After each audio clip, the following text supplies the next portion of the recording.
আজ বাংলাদেশ সীমান্ত নিরাপত্তা ব্যবস্থা জোরদার হওয়াকে কেন্দ্র করে নতুন করে চর্চা শুরু হচ্ছে।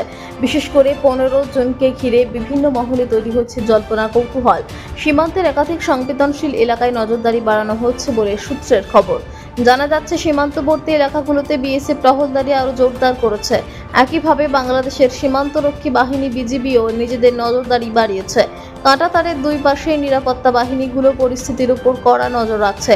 গোয়েন্দা মহলের আশঙ্কা, অনুপ্রবেশ, চোরাচালান সহ বিভিন্ন অবৈধ কার্যকলাপ রুখতেই এই বাড়তি সতর্কতা নেওয়া হচ্ছে।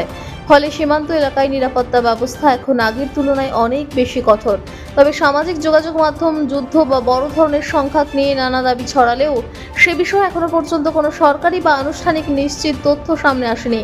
তাই গুজব নয়, সরকারি তথ্যের উপরেই গুরুত্ব দেওয়ার পরামর্শ দিচ্ছেন বিশেষজ্ঞরা। এখন দেখার, আগামী দিনগুলোতে সীমান্ত পরিস্থিতি কোন দিকে মোড় নেয়। ভারত ও বাংলাদেশের সীমান্তে চলমান এই বাড়তি সতর্কতা নিয়ে নজর থাকবে সকলের। ব্যুরো রিপোর্ট, বিশ্ব সমাচার।